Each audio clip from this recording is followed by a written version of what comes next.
KBS 1라디오 신성원의 오늘 세계는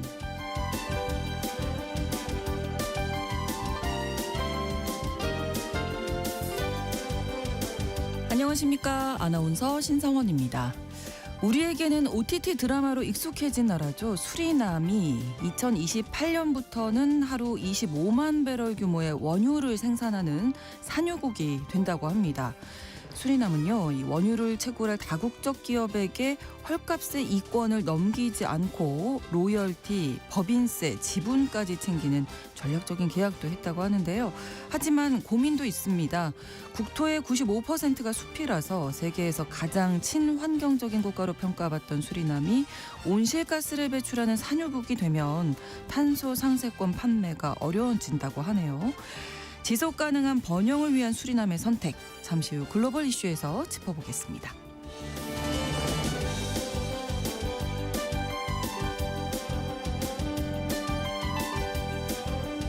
오늘 주목할 국제사회 뉴스 헤드라인 뉴스와 키워드로 정리해드립니다. 통신원 취재수첩에서는 뉴질랜드 소식 전해드립니다. 뉴질랜드는 지리적으로 오세아니아에 속한 섬나라죠. 영국을 비롯한 유럽과 정서적으로는 가까웠는데요. 지금은 자국을 아시아 국가라고 말하는 정치인이 늘고 있다고 합니다. 아시아와의 외교적 중요성이 갈수록 커지고 있기 때문이라고 하는데요. 자세한 내용 통신원 연결해서 알아보겠습니다. 10월 29일 수요일 KBS 1라디오 신성원의 오늘 세계는 시작합니다.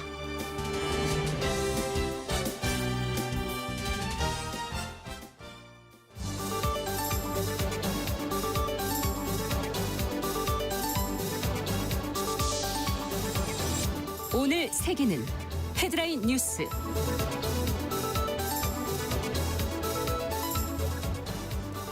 내일 우리나라에서 열릴 미중 정상회담을 계기로 미국이 대중국 관세를 10%포인트 인하하고 중국은 미국산 대두 수입을 재개하는 방향으로 양측이 합의할 것으로 보입니다.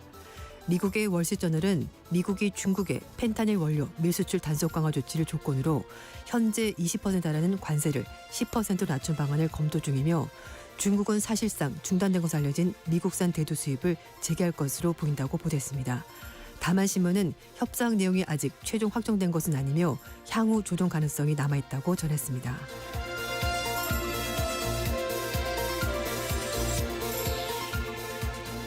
이스라엘이 현지 시각으로 28일 팔레스타인 무장정파 하마스의 인질 시신 송환 지연을 이유로 들면서 가자 지구에서 군사작전을 재개하면서 휴전이 사실상 파기된 것이 아니냐는 우려가 커지고 있습니다. 카츠 이스라엘 국방장관은 하마스가 인질 송환 합의를 위반해 네타냐후 총리가 가자 지구에 대한 즉각적인 공격을 지시했다고 발표했습니다. 반면 하마스 정치 관계자는 시신을 숨기거나 인도를 지원할 이유가 없다면서 합의를 완전히 준수할 것이라고 반박했습니다.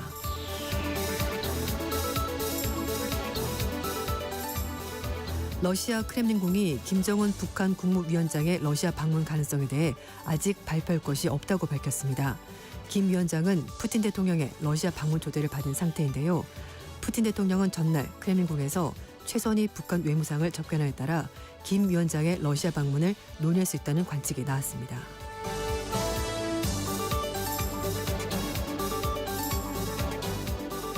미국 인공지능 AI칩 최대 기업인 엔비디아가 노키아에 10억 달러를 투자한다는 소식에 노키아 주가가 10년 만에 최고치로 급등했습니다.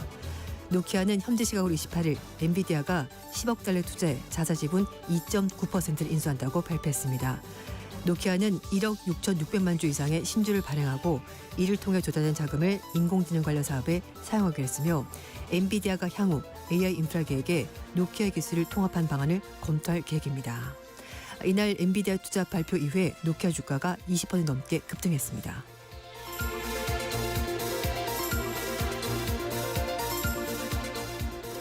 지난해 12월 재개관한 프랑스 파리 노트담 대성당이 2유로 동전에 새겨졌습니다.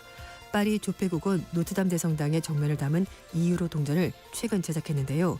최초 발행분 2천만 개로 이 중 일부가 며칠 내 유통될 예정입니다. 조폐국 사장은 노트담 대성당이 재개관한 지 1년이 넘은 지금 이 동전을 제작하는 건 복원 과정에 투입된 모든 장인과 공예 기술을 기리기 위한 것이라고 설명했습니다.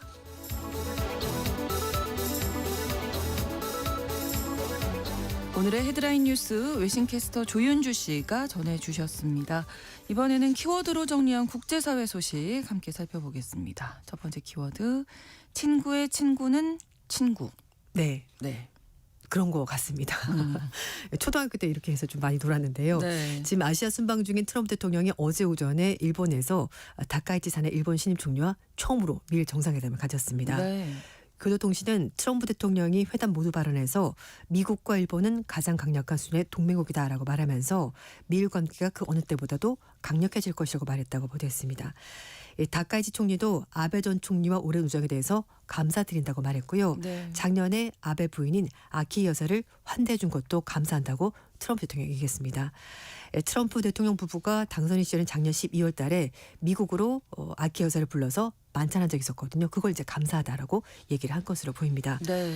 트럼프 대통령도 아베 전 총리 얘기로 이야기를 시작을 했는데요. 아베 전 총리로부터 당신, 그러니까 다카이 총리가 굉장히 훌륭하다고 들었는데 아베 총리가 당신이 총리가 된 것을 굉장히 자랑스럽게 생각할 거라면서 덕담을 건넸습니다. 네. 다카이치 총리가 트럼프 대통령에게 준비한 선물도 역시 아베 전 총리를 연상시키는 부분들이 있었는데요. 트럼프 1기 행정부 당시 아베 전 총리와 트럼프 대통령이 무려 5번이나 골프를 치면서 끈끈한 모습을 보여줬는데요. 네. 그런 것들을 다 고려해서 다카이치 총리가 직접 라운딩을 하지 않았습니다만 대신에 아베가 사용했었던 골프 퍼터를 선물로 줬고요. 그리고 동양인 처음으로 미국 마스터 대회에서 처음으로 우승한 마쓰야마 히데키 선수가 사인한 캐디백도 줬습니다. 그리고 이 히데키 선수가 아베 전 총리와 2017년에 라운딩한 그런 일화도 있거든요. 그래서 네. 이런 모든 것들이 다 아베 전 총리와 트럼프 대통령이 아주 끈끈한 우정을 활용하는 그런 얘기가 나왔고요. 거기에다가 가나와 씨가 이제 금박 기술로 유명한데요. 네. 여기서 특별히 제작한 황금 골프공도 트럼프 대통령에게 선물로 줬습니다. 네. 그리고 미국 건국 250년 기념해서 내년 7월 4일 날 독립기념일 그 날짜에 맞춰가지고요. 워싱턴 DC의 벚꽃나무 250그루를 일본이 기증한다고 하고 네. 그 똑같은 날 일본 아키타현에서 불꽃놀이도 연다고 합니다. 미국 독립기념일 네. 일본에서 불꽃놀이가. 네, 맞습니다. 네. 아주 섬세하게 세심하게 그러네요. 모든 것들을 고려해서 얘기를 하고 있는 건데요.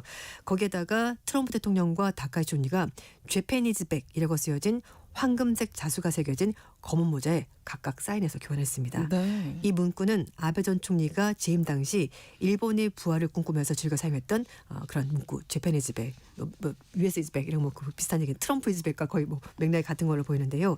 뿐만 아니라 미국 대통령 전후 헬기인 마리논에 같이 동승해서 미군 요코스카 기지에 같이 갔습니다. 이것도 아베 전 총리가 했던 것과 같은 모습인데요. 뿐만 아니라 두 정상이 요코스카 항에 정박해 있는 핵 항공모함인 조지 워싱턴에도 같이 올라갔습니다. 다카이 총리가 요코스카 기지의 미군 병사들 앞에서 연설하면서 6년 전에 트럼프 대통령과 아베 전 총리가 손을 잡고 이 지역의 평화, 안전을 확보하기 위해서 결을 다졌는데 지금 또다시 미국과 일본의 최고 지휘관들이 나란히 서서 인도태평양을 자유롭고 열린 곳으로 만들 것이라면서 약속을 했습니다. 네. 트럼프 대통령은 다카이 총리와 매우 친근한 친구가 됐다라고 이렇게 말을 했고요. 그리고 훌륭한 총리라서 존경한다면서 축켜 세웠습니다. 결국 친구의 친구는 친구라는 말이 성립이 되는 그런 장면이었는데요. 이날 양국의 정상회담에 대해서 일본 정부 관계자들은 아베 전 총리의 영향이 굉장히 컸다라고 분석을 했고요. 그래 보이네요. 네, 네. 맞습니다. 그리고 아사히 신문도 정부 관계자를 인용해서 트럼프 대통령도 다카이 총리를 아베의 후계자로 보고 있는 것 같다라고 보도했습니다.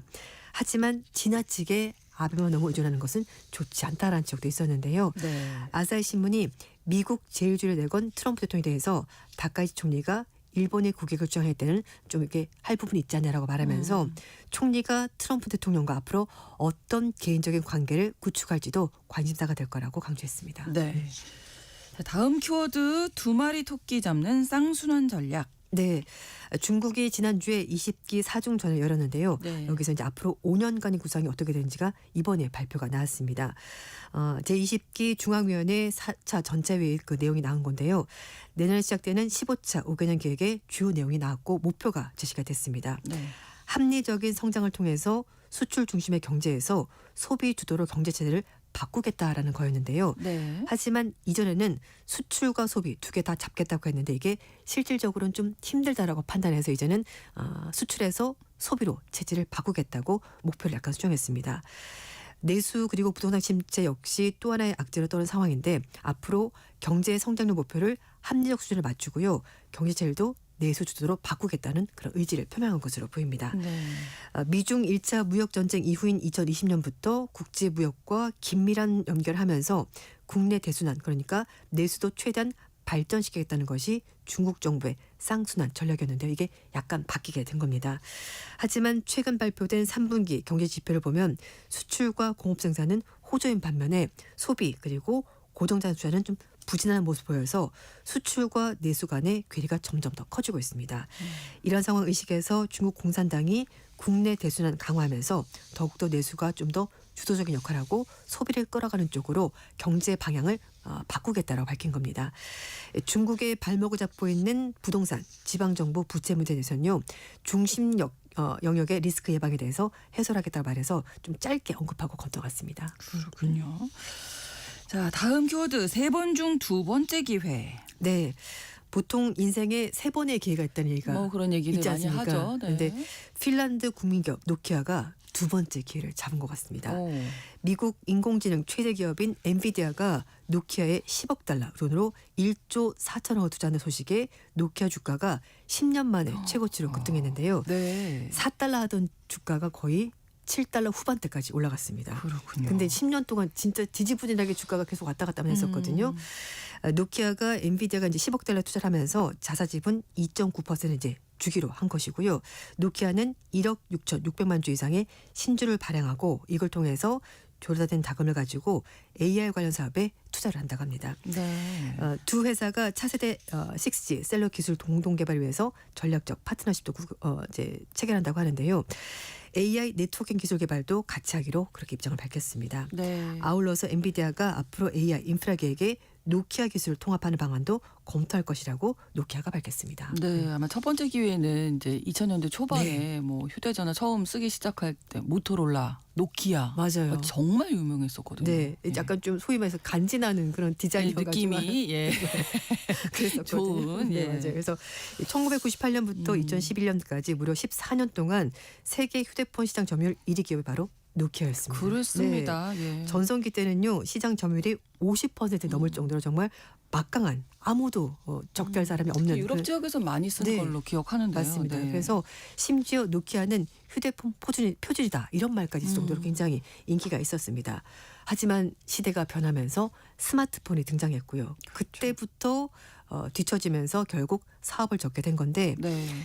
신흥 강자 아이폰이 등장했습니다. 네. 2007년에. 그래서 아이폰이 등장하면서 터치스크린 앱 중심의 스마트폰 생태계가 바뀌었는데요. 노키아 그걸 따라가지 못하고 결국은 2013년에 마이크로소프트의 휴대폰 사업을 매각했습니다. 왜 우리나라도 LG전자가 휴대폰 사업 접은 것처럼 이렇게 안 되는 결국 그렇죠. 접을 수밖에 없었는데요. 그리고 나서 여기서 그래도 다행히 멈추지 않고 핵심 역량 재정비를 통해서 가능성 없는 분야는 완전히 정리하고 통신 장비 쪽의 사업을 집중했으면서 4G, 5G 포함해서 네트워크 장비 그리고 광 네트워크 이런 쪽으로 사업 방향 틀었고요. 네. 2020년 들어서는 5G 장비 공급사로 자기매림하면서 에릭슨, 화이와 경쟁을 벌이게 됐습니다. 네. 그런데 여기서 지금 엔비디아가 구세주처럼 등장했고 결국 다시 한 번 더 사업이 확장될 가능성이 있는데요. 엔비디아 투자 발표가 나오고 나서 노키아 주가가 20% 넘게 오르면서 7달러 넘게 7.96달러까지 올라가더라고요. 한편 인텔의 데이터 그리고 AI 부분을 이끌었던 저스틴 호다트가 이번에 이제 올해 노키아 새로운 CEO로 들어오면서 이것도 분위기를 전환하는데 일조한 것으로 보이는데요. 새로운 CEO는 AI 성장세에 맞춰서 데이터 센터 사업 확대에 주력하면서 또 회사가 좀 더 한 단계 더 업그레이드된 모습을 보이고 있습니다. 한편 엔비디아가 AI 산업 관련해서 전략적 파트너사에 대한 지분 투자를 공격적으로 지금 이어가고 있는데요. 네. 지난달 중순 때 한때 경쟁했던 인텔에 50억 달러 투자를 했고요. 지난 하순에는 AI 모델 개발 선도에 있었던 오픈AI에 1,000억 달러 투자하면서 사업을 확대하고 있습니다. 네. 아무튼 두 번째 기회 왔을 때 또 잘 활용을 맞아요. 해야 되겠죠. 네. 다음 키워드 칼바람의 도미노. 네, 미국 최대 전자 상거래 업체인 아마존이 직원 14,000명을 해고하기로 결정을 했습니다. 네. 이번 감원은 2020년에 2만 명이 넘는 대규모 구조조정 이후 최대 인력 감축인데요. 인사, 운영, 클라우드, 디바이스 등 거의 대부분 사업 분야에서 전체적으로 구조조정을 진행한다고 합니다. 네. 아마존의 인사 최고 책임자는 이번 감원 조치가 사내 관료직을 줄이고 중간 간부를 좀 많이 축소하는 방향으로 진행될 것이고 이렇게 자원을 재배치해서 현재와 미래 요구에 가장 핵심적인 철학에서 노력을 하는 것이다라고 설명을 했습니다. 하지만 결론은 사람을 줄이겠다. 이게 이제 핵심이 되는 건데요. 네. 로이터 통신에서는 사무직 중심으로 최대 3만 개의 일자리가 사라질 거다라고 전망했는데요. 아마존은 전 세계에 154만 명의 직원을 고용하고 있는데 이 중에 35만 명이 사무직인데요. 만약에 로이터 통신 보도가 사실이라면 거의 사무직 중에서 10%가 그러네요. 자리를 잃게 되는 겁니다.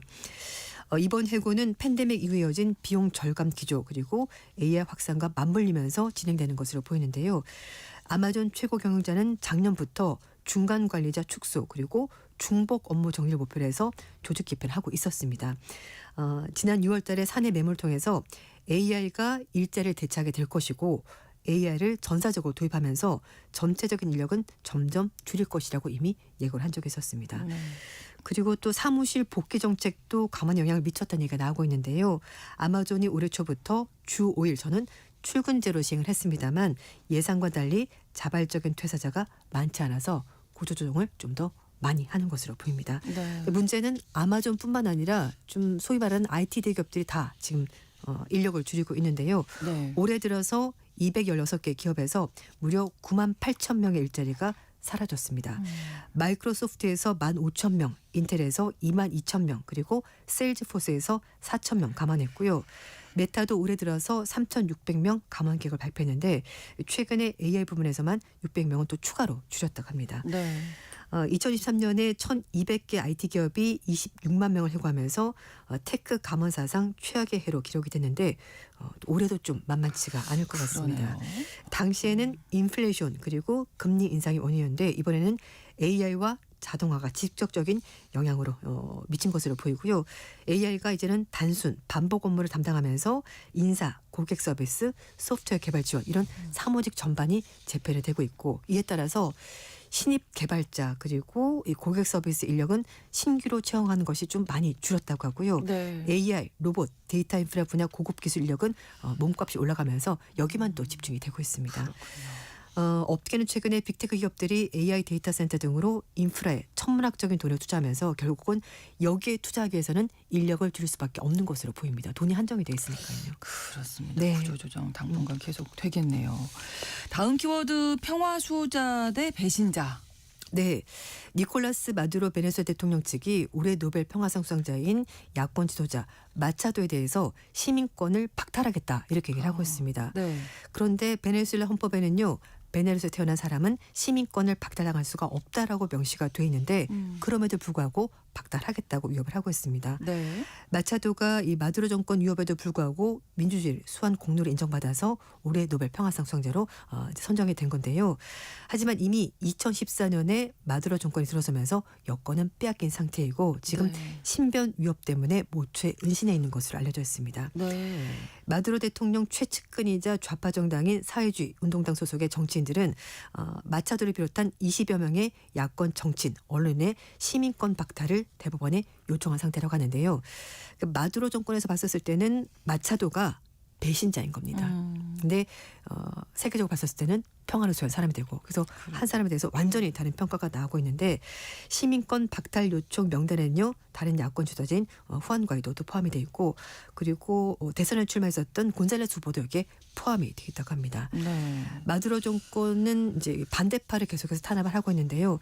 베네수엘에 대한 군사 압박을 거듭하고 있고 또 트럼프 대통령에 대해서 맞서면서 이제 남미에서 반트럼프 진영을 형성을 하고 있는데 하지만 나라 자체 좀 사실 여러 가지 문제가 많습니다. 강력 범죄가 급등하고 있고 만성적인 전력난 거기에다가 고물가 또 자체 화폐 경제도 가치가 안 좋죠. 떨어지면서 네. 민심이 굉장히 흉하기 때문에 외부의 적을 만들어서 국내 결석을 좀 강화령하냐 이런 해석이 나오고 있는데요. 네. 이런 가운데 트럼프 2기 정부가 들어서고 나서 마약 밀매 단속을 이유로 해서 카리브해에서 지금 대대적으로 선박들을 단속을 하고 있는데요. 그중에 하나가 바로 베네수엘라 선박이고 실제로 공격을 받았고요. 그래서 네. 마두로 대통령이 이런 모든 행보가 자신에 대한 정권 교체 시도라면서 강력히 불만을 제기하고 있습니다. 네. 다음 키워드 특수부대도 아니면서 점점점. 네. 네. 이 가성비를 중요시하는 중국의 젊은 세대들이 호텔에 가서 자는 것이 아니라요. 네. 24시간 영업하는 패스트푸드점에 가서 잠을 자는 그런 오. 여행 문화가 생겨나고 있습니다. 네. 그 숙박비를 아끼기 위해서 일명 특수부대식 여행이다라고 이제 부르면서 아. 이렇게 여행을 한다고 하는데요. 네. 이제는 뭐 새로운 트렌드라고 하긴 합니다. 근데 그렇군요. 이 방식은 짧은 일정 안에 최대한 많은 관광지를 둘러보게 해서 비용도 아끼고 그래서 아. 교통비, 식비, 숙박비 이런 걸 최대한 아끼는 방식인데 그래서 이런 패스트푸드점에 가서 24시간 이제 운영을 하니까 먹고 마시고 자는 겁니다. 그 독서실에 자는 것처럼 이렇게 테이블에 엎드려서 자는 건데 예. 일부 관광객들이 매장 내에서 이렇게 잠을 자는 모습을 찍어가지고 인터넷에 올린 건데요. 네. 그 테이블은 물론이고요. 중간에 있는 뭐 계단, 복도 이런 데서도 잠을 자는 겁니다. 그래서 이제 이 장면이 오늘 올라오다 보니까 네. 사람들이 이 공공장소를 마치 숙소처럼 쓰는 것은 이거 민폐 아니냐라면서 목소리가 나오고 있고요. 네. 홍콩의 한 누리꾼은 패스트푸드 체인점에서 중국인들이 넘쳐나는데 정작 호텔은 텅텅 비어 있다면서 관련 사진 올렸습니다. 그 온라인에서 좀 찬반 여론이 좀 뜨겁긴 한데요. 그렇겠네요. 세금 안 내고 민폐만 끼친 거 아니냐? 뭐 관광 이미지 훼손이다. 노숙자랑 다를 게 뭐가 있냐? 이렇게 얘기를 하고 있고요. 근데 또 하나는 사실 많이 온다고 해요, 관광을. 근데 네. 문제는 돈을 안 쓰니까 오더라도 경제는 그렇게 도움이 안 된다는 겁니다. 아, 네, 그래서 소비를 많이 안 하는군요. 네, 그래서 호텔도 텅텅 비어 있고 사실 패스트푸드 음식이 다른 식당에 비해 좀 저렴하지 않습니까? 그렇죠. 그러니까 네, 네. 오기는 많이 오지만 도움은 안 된다. 돈을 아끼고 돈은 있다. 너무 아낀다. 그래서 사실 또 어릴 때 막 배낭여행 할 때 막 예. 아껴 먹으면서 이렇게 하긴 하는데 그런 적 네. 있었거든요. 저도 근데 남에게 피해를 주면서까지 하는 건 조금 생각을 한번 해봐야 되지 않을까라는 예. 전 개인적인 생각이 들긴 합니다. 지역 경제에는 지금 도움이 되지 않고 있다. 뭐 전문가들도 네, 이렇게 그렇습니다. 얘기한다고 하니까. 음. 글쎄요, 뭐 밤도깨비 여행 예전에 유행했던 거 막 생각이 났었는데 그쵸. 조금 다른 이야기구나. 또 이런 생각도 하게 됐습니다. 네. 오늘의 헤드라인 뉴스와 키워드 외신캐스터 조윤주 씨가 전해주셨습니다. 오늘도 고맙습니다. 네, 감사합니다. KBS 라디오 신성원의 오늘 세계는 1부 마무리하겠습니다. 11시 30분부터 일부 지역에서는 해당 지역 방송 보내드립니다. 패밀리 오브 더 이어의 히어로 함께 듣겠습니다.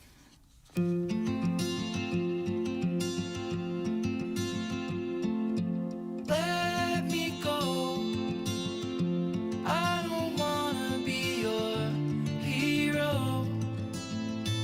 I don't wanna be a big man. I just wanna fight with everyone else. Your masquerade. I don't wanna be a part of your parade. Everyone deserves a chance to walk with everyone else while holding down a job to keep my girl around and maybe buy me some new strings and her a night out on the weekend, and we can whisper things, secrets from our American dreams. Baby needs some protection, but I'm a kid like everyone else. So let me go. I don't wanna be your hero. I don't wanna be a big man. I just wanna fight like everyone else.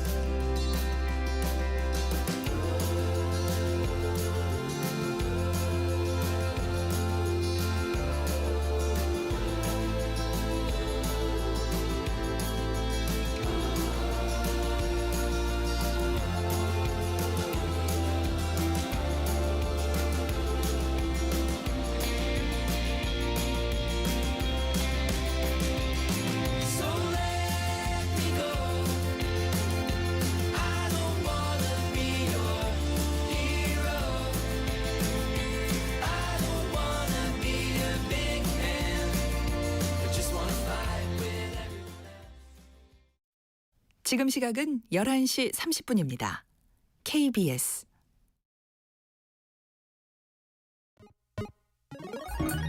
Ladies and gentlemen.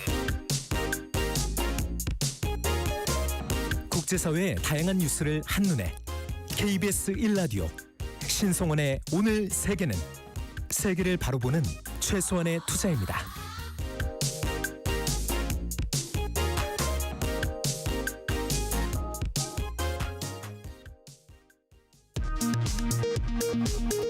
이 시각 라디오 정보센터 뉴스입니다. 이재명 대통령은 오늘 오전 에이펙 CEO 서밋 개막식 특별 연사를 통해 보호 무역주의가 고개를 들고 있다며 에이펙 의장국으로 위기에 맞설 다자주의 협력을 선도하겠다고 밝혔습니다. 또 지속가능한 발전을 이끌 핵심은 인공지능이라면서 AI 이니셔티브를 제시할 것이라고 말했습니다. 이재명 대통령이 오늘 국립경주박물관에서 트럼프 미국 대통령과 만나 정상회담을 갖습니다. 오늘 회담에서는 양국 간 관세 협상과 한미동맹 현대화 등의 현안이 논의될 것으로 전망됩니다. 경주 에이펙 외교통상 합동강요회의가 오늘부터 이틀간 열립니다. 에이펙 첫 공식 일정인 최종 고위관리회의의 논의 결과를 토대로 의장국인 우리나라가 제시한 인공지능 협력과 인구구조 변화 대응 등의 핵심 의제를 더욱 깊이 논의하게 됩니다. 북한이 어제 서해 해상에서 함대지 전략 순항미사일 시험 발사를 진행했다고 조선중앙통신이 보도했습니다. 경주 에이펙 정상회의를 앞두고 오늘 방한하는 트럼프 미국 대통령이 김정은 국무위원장과 만남 의사를 잇따라 밝혔지만 이에 대해서는 아무런 반응을 보이지 않았습니다. 이태원 참사 3주기를 맞아 정부와 유가족협의회, 서울시 등이 함께한 3주기 기억식이 오늘 오전 10시 29분 서울 광화문 광장에서 열렸습니다. 기억식에는 정부 대표인 김민석 국무총리와 우원식 국회의장을 비롯해 정계, 종교계, 일반 시민 등 2천여 명이 참석했습니다. 이재명 대통령은 영상 추모사를 통해 미흡했던 대응, 무책임한 회피, 충분치 않았던 사과와 위로까지 이 모든 것을 되돌아보고 하나하나 바로 잡아가겠다고 밝혔습니다. SK하이닉스는 연결 기준 올해 3분기 영업이익이 11조 3,834억 원으로 1년 전보다 61.9% 증가한 것으로 잠정 집계됐다고 공시했습니다. 인공지능 서버용 고성능 제품 출하량이 증가하며 역대 최대 실적을 달성했습니다. 지금까지 라디오 정보센터 뉴스 정한나였습니다.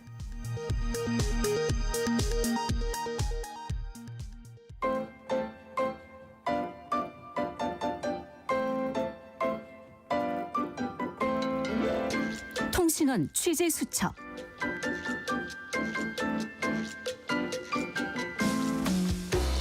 통신원 취재 수첩입니다. 오늘은 뉴질랜드 오클랜드 김운대 통신원 만나보겠습니다. 안녕하세요. 네, 안녕하세요. 네, 뉴질랜드에서 자국을 아시아 국가다 이렇게 말하는 정치인들이 늘고 있다고요? 네, 그렇습니다. 아시다시피 뉴질랜드는 아시아 국가가 아니라 지리적으로는 오세아니아 대륙에 속하는 섬나라입니다. 네. 남서 태평양에 위치하고 있고 호주에서도 동쪽으로 약 1,600km나 떨어져 있는 외딴 섬나라입니다. 남섬과 북섬 두 개 큰 섬과 700여 개의 작은 섬들로 이루어져 있죠. 네. 그런데 언제부턴가 정치인들은 뉴질랜드가 아시아 국가라고 말하는 사람들이 늘어나고 있습니다. 그 이유는 안보나 번영 그리고 지속 가능성 측면에서 아시아 지역의 중요성이 커지기 때문입니다. 네. 그래서 뉴질랜드는 아시아 국가들과의 관계 강화를 핵심 외교 정책으로 추진하고 있는데 주로 경제 협력이라든가 지역 안보 참여 그리고 인적 교류에 중점을 두고 있습니다. 네, 구체적으로 어떤 국가들과 관계를 강화하고 있습니까? 네, 먼저 경제와 통상 부문을 보겠습니다. 네. 아시아 국가들이 뉴질랜드 상위 10대 교역 파트너 중에서 다수를 차지하고 있고요. 최대 무역 상대국은 중국입니다. 네. 뉴질랜드는 2008년에 선진국 중에서 중국과 제일 먼저 자유무역협정을 맺었습니다. 한국과의 자유무역협정은 2015년이었는데요. 특히 농축수산 분야와 과학기술 분야 협력이 강화되고 있고 아세안 10개국과 호주, 뉴질랜드의 자유무역협정을 맺고 있습니다. 다음 안보 분야를 보면 아시아 태평양 지역의 평화와 안정이 뉴질랜드 번영에 필수적이기 때문에 다양한 포럼을 통해서 안보 대화에 참여하고 있습니다. 네. 대표적인 것으로 아세안 지역 포럼이 있고 최근에는 전통적 동맹국뿐만 아니라 가치를 함께하는 나라들과의 협력을 강화하면서 복잡한 지역 안보 환경에 대처하려고 하고 있습니다. 또 아시아 국가 출신 학생들에게 장학금을 제공해서 교육과 기술 교류를 촉진하고 미래의 연결고리를 구축하고 있습니다. 또 동남아시아 국가들과 기후 안보 등의 분야에서 다자간 개발 협력 프로그램을 운영하고 있습니다. 네. 자, 한 가지 소식을 더 준비하셨는데 AI의 발전이 뉴질랜드에서 직장 문화에 어떤 변화를 가져올지 관심이 높아지고 있다고요? 네.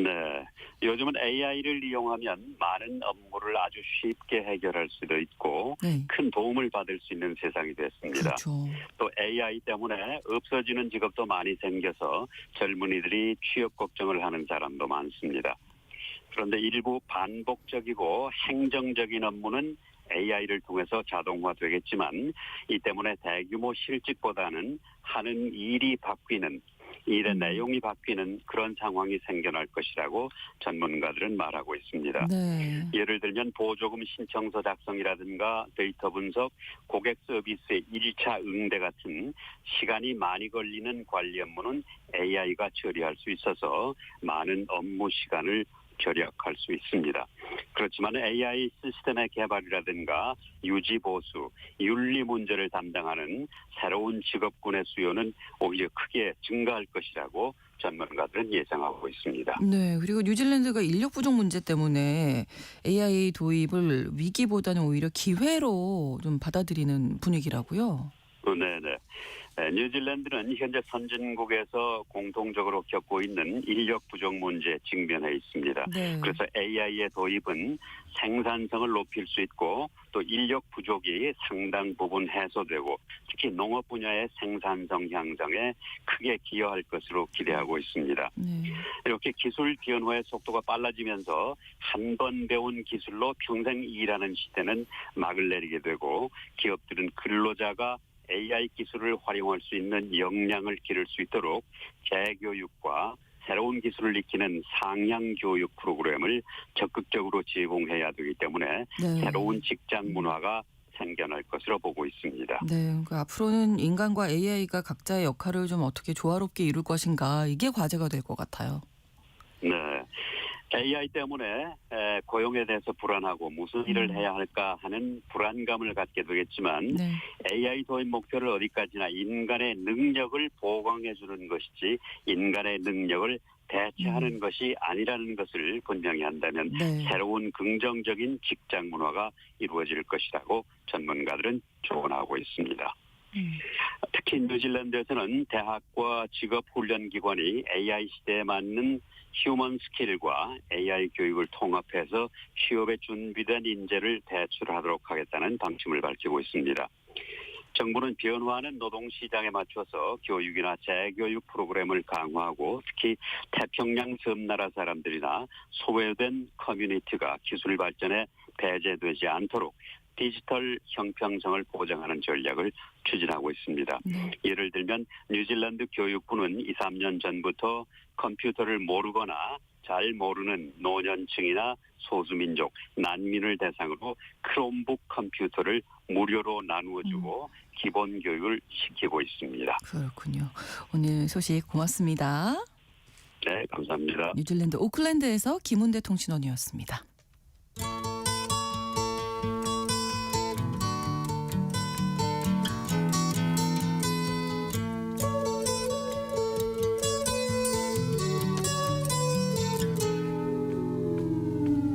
Here comes the 에너지 에너지에 관한 최근 이슈 가운데 우리가 주목할 점 짚어보는 시간 글로벌 이슈 에너지입니다. 법무법인 율촌 수석 전문위원이시죠. 최준영 박사님과 오늘도 함께하겠습니다. 어서 오세요. 네, 안녕하세요. 자, 오늘은 어떤 이야기도 준비하셨을까요? 네, 오늘은 지구 반대편 남미에 있는 어느 나라 이야기를 좀 해보려고 합니다. 네. 2022년 OTT 드라마에서 이 나라가 등장하면서 최소한 이 나라 이름은 우리한테 이제 맞아요. 익숙해졌습니다. 네, 황정민 배우가 나왔던 네, 수리남. 맞습니다. 네, 수리남. 네.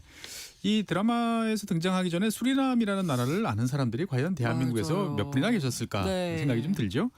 뭐 남미 대륙은 일단 멉니다. 지구 반대편이죠. 그렇죠. 그 중에서도 이 수리남은 면적도 작고 인구도 100만 명이 안 되는 정말 작은 나라입니다. 이런 나라 아는 게 쉽지 않습니다. 그렇습니다. 그럼 어디에 있는 나라인지 좀 알아볼까요, 먼저? 일단은 남미 대륙에서 북쪽에 있다라고 기억을 하시면 되겠습니다. 네. 남미 대륙 지도를 보시면 브라질이라는 나라가 원체 거대하기 그렇죠. 때문에 네. 작은 나라들은 사실 잘 안 보여요.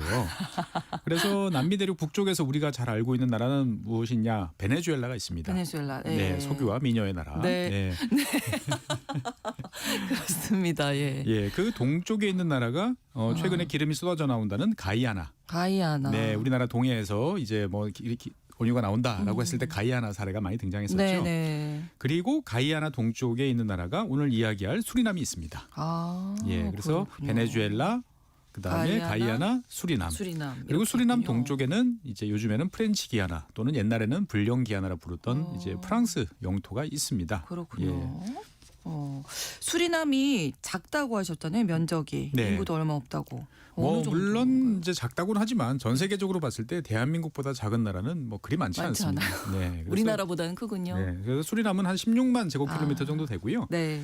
인구가 62만 명이에요. 아. 그러니까 사람이 참 이렇게 뿌려놓으면 잘 안 많이요. 보이는 예, 드문 없는. 곳이다라고 볼 수 네. 있겠습니다. 그래서 전체 16만 제곱킬로미터 중에서 사람이 사는 곳은 한 전체 면적의 2% 정도밖에 안 돼요. 해안가에 조금 몰려 산다라고 보시면 되겠습니다. 네. 그래서 전체 국토 면적의 95%가 산림으로 산이 네, 많군요. 아주 울창한 산림으로 뒤덮여 네, 있습니다. 네, 그래서 네. 산림 면적 뭐 비율로 따지면 1등 전 세계에서 그런 나라이고 그렇군요. 그래서 이 인구에 비해서 숲이 많다 보니까 이 나라 네. 수리남 같은 경우에는 국민들이 발생시키는 이산화탄소를 자기네 나라 숲이 다 흡수하고도 남을 정도다라고 예. 이야기가 되고 있습니다. 환경 오염 걱정은 좀 맞습니다. 덜하겠네요. 기후 변화에 대해서는 최고로 잘 예. 대응하고 있는 나라다라고 볼 수가 있겠죠. 그럼 이 나라 경제는 어떻게 꾸리나요? 이 수리남이라는 나라는 이제 1975년에 독립을 했는데 네. 어느 나라부터 독립을 했냐? 네덜란드로부터 독립을 아, 했습니다. 그래요? 신기하죠? 그러네요. 네.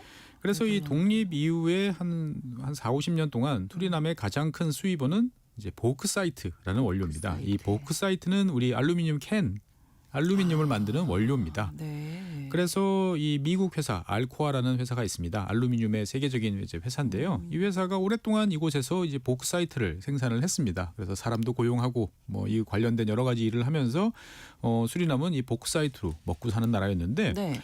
2017년에 알코아가 이제 뭐 중국산 알루미늄 뭐 이런 데 도저히 경쟁이 안 된다라고 그래서 이 수리남에서 철수했습니다. 네. 그러다 보니까 이제 주력 산업이 없어진 셈이죠. 그러네요. 그러다 보니까 이제 이 수리남은 여러 나라에 이제 빚을 지게 됐습니다. 그래서 현재 빚을 다 합해 보면 중국에 5억 달러, 네. 그다음에 채권국 모임인 파리클럽에 한 8,800만 달러, 네. 그다음에 이제 은행들 민간 채권자들한테 또 한 5억 달러. 빚이 너무 많은데요. 예, 나라는 작은데 빚이 너무 많죠. 그래서 결국 2020년 이제 코로나 상황에서 디폴트를 이제 선언을 하고 네. IMF 구제금융을 받는 처지가 되었습니다. 네. 근데 오늘 수리남 이야기를 준비하신 걸 보면 네. 뭔가 일이 있나 봐요. 네, 로또가 터졌습니다. 예. 로또요? 그러면 혹시 네, 옆 나라처럼 수주가. 이 나라도 대규모 유전이 발견되었습니다. 상당히 규모가 큽니다. 와. 그래서 당장 3년이죠. 3년 후입니다. 2028년부터 하루 네. 25만 배럴의 원유가 생산될 예정입니다.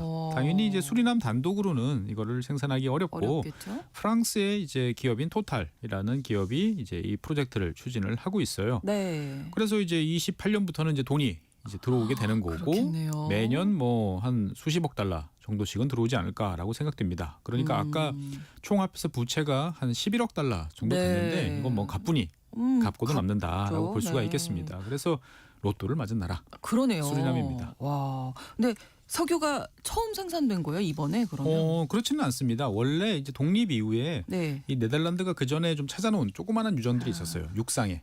네. 이번에 이제 생산되는 대규모로 나오는 유전은 이제 해상 유전입니다. 그렇군요. 그래서 기존에 있던 2개의 조그마한 육상 유전이 있었습니다만 네. 뭐 자기들이 필요한 만큼 좀 쓸 정도지 이걸 뭐 이제 내다 판다 뭐 이럴 상황은 아니었던 거죠. 네. 근데 석유를 어떻게 또 찾을 생각을 했을까요? 원래 옆집이 잘 되면 아, 혹시 우리도 뭐 없나 한번 뒤져보는 게 우리도. 이제 사람들 생각입니다. 그렇죠. 네네네. 예, 옆나라 가이아나에서 2015년에 이제 미국 회사죠. 엑손모빌이 이제 해상에서 대규모 원유 매장지를 찾아냈어요. 그러니까 사람들은 그러면은 이 옆나라 가이아 그 충분히 수리남에도 가능성이 있죠, 사실. 있지 않을까? 네. 특히나 이 가이아나에서 찾아냈던 이 엑손모빌 그 광구가 수리남 해상 광구랑 딱 붙어 있어요. 아, 그러면 그러니까 당연히 수리남도 우리도 라고 예, 생각을 하지 않겠습니까? 가능성이 그래서 높다고 그때부터 생각했겠죠. 이제 찾아내기 시작을 한 거죠. 결국은 찾아낸 거예요. 맞습니다. 네. 그래서 6개 회사가 탐사를 시작을 했고요. 2021년에 프랑스 회사인 토탈이 대규모 매장지를 발견하면서 이제 본격적인 산유국 대열에 합류하게 됐습니다. 네. 그러니까 이게 바다에서 이 원유를 채굴한다라는 것은 여러 가지 제약 조건이 좀 많습니다. 일단 너무 깊으면 생산 원가가 올라갈 수밖에 없는데 네. 수리남 해상 유전은 깊이가 얕습니다. 오. 그러니까 해상 유전치고는 상당히 개발하기가 좋은 그런 네. 지역이고 일단은 지금 원유만 지금 뽑아내려고 하지만 대규모 천연가스도 함께 있는 것으로 지금 알려지고 있어서 추가적인 뭐 이익도 기대해 볼 수가 있습니다. 그럼 수리남은 이제 고생 끝났네요. 네, 고생 끝, 행복 시작. 예, 예. 아, 네, 부럽네요. 여기까지 하면은 이제 행복하게 잘 살았습니다라고 하는 옛날 이야기가 됩니다만 예. 현실은 좀 다르겠죠. 그러니까 이제 잘 아시는 것처럼 많은 국가들이 풍부한 자연 자원을 가지고 있습니다만 이게 이제 국민 전체들한테 잘 이해되게 되느냐라는 것은 좀 다른 이야기입니다. 잘 활용을 해야 될 텐데요. 네, 아프리카에 관리도 잘하고. 있는 뭐 우리가 알고 있는 나라 카메룬, 네. 그다음에 이제 얼마 전에 독립했던 뭐 남수단 이런 나라들이 이제 이런 자원은 많은데 관리가 잘 안 돼서 어려움을 겪는 나라죠. 네.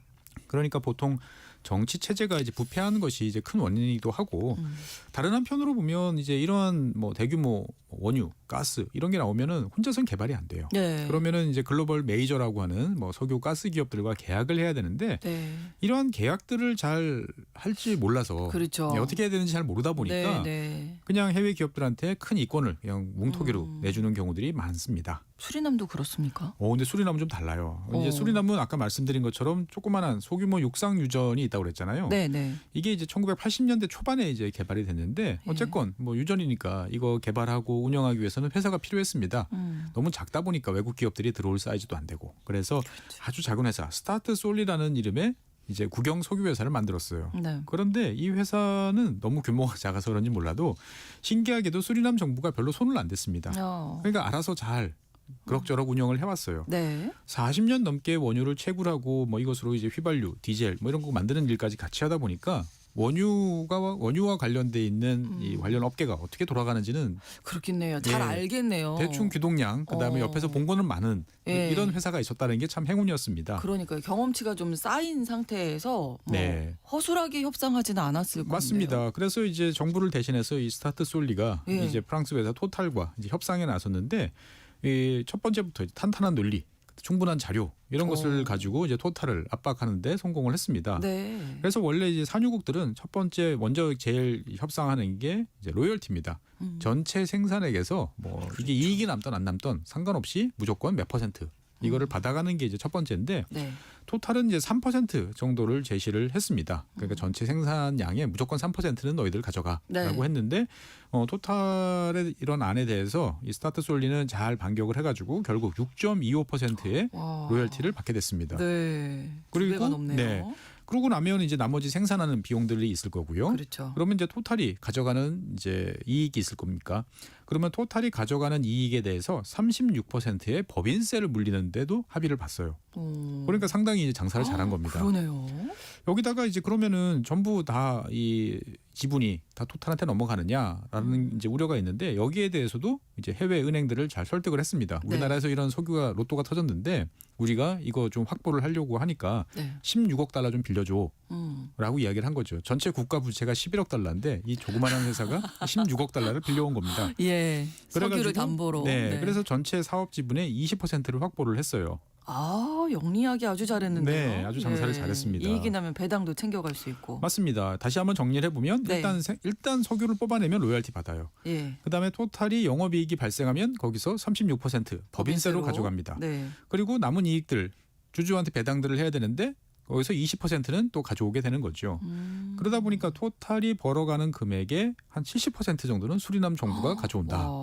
이렇게 이제 계약을 잘한 거죠. 수리남의 입장에서 이제 잘한 거고 토탈 입장에서는 어떻게 보면 좀 양보도 많이 했네요. 네, 논리가 뭔지 모르지만. 어떻게 보면은 뭐 네. 토탈이 착한 기업이라고 보실 수도 있겠지만 네. 사실 이런 메이저 기업들이 그렇진 착한 기업들은 잘 않아요. 없습니다. 네. 어쨌건 앞서 말씀드린 것처럼 40년 동안 원유를 개발하고 관리해왔던 이러한 지식, 노하우가 있었다는 게 중요합니다. 그래서 그렇죠. 토탈이 이제 예상과 다르게 수리남이 아주 알뜰하게 이렇게 반격에 나서니까 네. 초반에는 협상 결렬 안 해라고 이제 박차고 나가기도 했습니다만 네. 뭐 결국 너무나 큰 유전이 있기 때문에 그러니까요. 예, 포기할 수는 없고. 예, 타협할 수밖에 없었습니다. 네.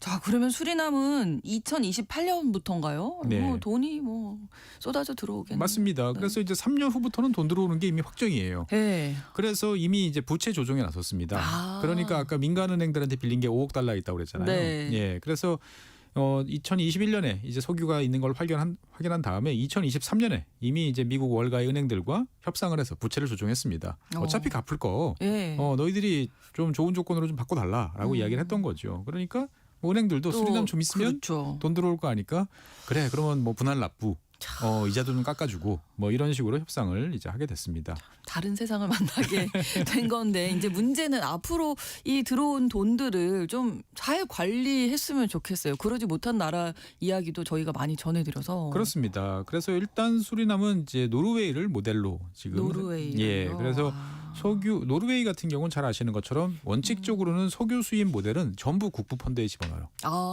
그러니까 현재 2025년에 나라를 운영하는 돈은 기본적으로 노르웨이 국민들이 난 세금으로 뿌려가는 거고 국부 펀드는 이제 미래 세대를 위해서 계속 돈을 쌓아놓는 이제 그런 개념이었죠. 네, 물론 네. 최근에는 이제 그 중에서 일부를 조금씩 갖고 오고는 있습니다만 네. 어쨌건 수리남도 일단은 뭐 전부 다는 아니고 석유 수입 상당 부분을 이제 국부 펀드에 집어넣겠다라고 이제 정했고 이거를 이제 법률로 만들었어요. 네. 그러니까 일단 우리는 작은 나라인데 이거를 흥청망청 쓰지 않고 미래 세대를 위해서 잘 관리하겠다라는 의지는 분명히 보입니다. 네. 자, 토탈 외에 다른 기업들도 그러면 혹시 다른 것도 있지 네. 않을까 찾겠어요. 맞습니다. 그래서 예. 이제 뭐 쉐브론이라든지 네. 페트로나스, 뭐 쉘 이런 많은 기업들이 당연히 우리도 있을 거야라고 이제 광고를 확보한 다음에 열심히 찾고 있습니다. 네. 그러니까 이 수리남 같은 경우에는 1인당 GDP로 따지면 한 5,000달러 정도의 수준이었는데 뭐 이런 기업들 한두 군데에서만 더 확보가 된다 하더라도 그렇죠. 정말 밝은 미래가 약속되는 이제 그런 나라긴 합니다만 네. 수리남 내부적으로도 좀 고민은 있다고 그럽니다. 어떤 고민일까요? 지금? 그동안에 이제 앞서 말씀드린 것처럼 수리남은 세계에서 숲 면적이 국토 대비 제일 넓은 나라예요. 네. 95%가 숲으로 덮여 있는 나라니까. 네. 그래서 그동안에 이 숲을 기반으로 해서 이 탄소 배출량보다 흡수량이 더 많으니까 이 탄소 배출 시장에서 탄소 상세권이라는 것을 판매하려고 했어요. 가령 이를테면 우리나라 같은 경우 배출량이 더 많잖아요. 그렇죠. 그래서 우리나라가 수리남에서 이 상세권을 사면 네. 그만큼 이제 너희들이 탄소 배출을 줄인 것으로 인정받는 어떤 네네. 이러한 가상의 이제 거래를 통해서 예. 안정적으로 돈을 벌어오겠다라고 생각을 했는데 그러면 이게 예, 그렇죠. 이제 원유를 생산하면 생산해 당연히 그 버리니까. 과정에서 이제 온실가스가 이제 왕창 나옵니다. 그렇죠. 그러다 보니까 흡수량보다 배출량이 이제 많아지게 되면 탄소 산세권 이거 이제 팔지 못하게 될 가능성이 높아지는 거죠. 그러네요. 네. 네. 그러면 이게 좀 의외의 어떤 부분이 또 생기는 건데. 네. 그러니까 이제 수리남은 어떻게 보면은 원유가 나니까 이제 이런 거 다 안 해라고 네. 생각하지 않고 네. 결국 원유는 화석 연료니까 시간이 지나면 고갈될 거야. 그러니까 그 전에 우리는 어떻든 그 이유를 뭔가 생각을 해봐야겠다라고 네. 생각을 하는 거죠. 그러니까 나름대로 세상이 어떻게 돌아가는지는 잘 알고 있었던 그러게요. 그런 나라다라고 보시면 되겠습니다. 네. 이런 고민을 좀 어떻게 해결할 수 있을까요? 그래서 이제 수리남 정부가 이런 이제 고민을 하니까 이 석유를 생산해야 되는 토탈이 이제 우리랑 잘해보자라고 이야기를 하는 여러 가지 옵션들을 제시를 했어요. 네. 그러니까 일단 해상 굴착 시스템을 운영을 해야 되는데 보통은 이제 이거를 디젤 엔진을 돌려가지고 여기서 네. 전기를 만들어서 이렇게 하는데 그러지 않고 그냥 처음서부터 육상에서 전기를 끌고 와가지고 네. 이 생산 과정에서의 온실가스 배출량을 최소화하겠다라는 약속도 하고요. 네. 그다음에 이제 더 큰 약속은 뭐냐면은 원유를 채굴할 때 보면은 그 원유만 액체만 이렇게 그대로 나오는 경우는 많지 않습니다. 네. 대부분 이제 천연가스가 같이 나와요. 같이 나와요. 그런데 이 천연가스를 잘 다루지 못하면 대규모 폭발로 이어지기 때문에 네. 많은 채굴 현장에서는 이 천연가스를 그냥 그대로 태워버리는 경우가 많아요. 그래야 네. 이제 안전하기 때문에. 네. 그런데 당연히 이 과정에서 많은 이제 탄소 배출이 일어나죠. 그래서 토탈은 이 천연가스를 분리해서 다시 유전에 주입하겠다라고까지 오. 이야기를 하고 있습니다. 예, 토탈 화석연료 기업인데 네. 온실가스 배출에도 수리남에서만큼은 좀 신경 많이 쓰고 그렇습니다. 있네요. 뭐 네. 토탈은 좀 착한 기업 그래도 행세를 하려고 네, 노력을 하고 있다라고 네. 이제 국제적으로 좀 인정을 받고 있는 것 같습니다. 예. 국민들이 아무튼 뭐 여러모로 기대가 크겠습니다. 지금 상황에서. 그렇죠. 네. 그래서 일단 정부는 국민들한테 뭐 미화 $750 상당의 배당금, 예, 기본소득처럼 지급하겠다. 네. 그러니까 이게 이제 수리남 평균 이제 급여로 따지면 한 달 반 오. 치 정도 되는데 네. 이거는 이제 뭐 이만큼을 매년 계속 주겠다는 건 아니고 예. 일단 한 번 일회성 정도는 주겠다라고 예. 이야기를 하고 앞으로도 배당을 주겠다라고 이야기를 합니다만 문제는 이게 지난 5월달에 선거를 했는데 네. 여기서 이제 이 공약을 이제 내걸었던 이제 집권 여당이 이제 패배를 하면서 앞으로 이제 이게 어떻게 될까 여기에 대한 이제 방안은 좀 모호해졌습니다. 예. 그러니까 국민들의 기대는 높아지는데 정치권은 이제 아직 뚜렷한 이게 또. 이제 방안이 안 나오다 보니까 네. 앞으로 어떻게 될까 좀 걱정이다라는 이야기도 나오고 있는 거죠. 뭐 인프라라든지 기반 시설 좀 마련하는데 좀 써야 하지 않을까요? 맞습니다. 제가 봐도 일단 당장 SOC 투자를 먼저 하는 게 제일 그렇죠. 급선무예요. 네. 그러니까 배수 시설이 안 되다 보니까 비만 오면 홍수가 나는 경우도 많고 아, 그다음에 이제 학교, 뭐 병원 뭐 이런 것들도 빨리 지어야 됩니다. 그리고 이제 수리남 내부적으로는 이제 재생에너지를 통해서 온실가스 배출 줄이는 것도 좀 여러 가지로 고려해봐야 된다라는 이야기도 하고 있습니다. 네, 아무튼 그러니까 대규모 유전 발견되면서 좀 부러운데 네. 그래도 고민거리는 여전히 있군요. 뭐 우리 입장에서 봤을 때는 행복한 고민 아닐까라는 생각도 듭니다. 맞아요. 그래서 예. 두 마리 토끼를 다 잡을지 아니면 또 다른 나라처럼 자원의 저주에 시달리는 수리남이 될지 우리 입장에서 봤을 때는 좀 부럽긴 하지만 네. 잘 되기를 빌어보면서 네. 뭐 지켜봐야 될 것 같습니다. 현명하게 좀 잘 헤쳐나가길 기대를 해보겠습니다. 글로벌 이슈 에너지 오늘 수리남 이야기 나눴습니다. 법무법인 율촌 수석 전문위원이신 최준영 박사님과 함께했어요. 고맙습니다. 네, 감사합니다. KBS 라디오 신성원의 오늘 세계는 마치겠습니다. 내일 오전 11시 5분에 다시 뵙겠습니다. 고맙습니다.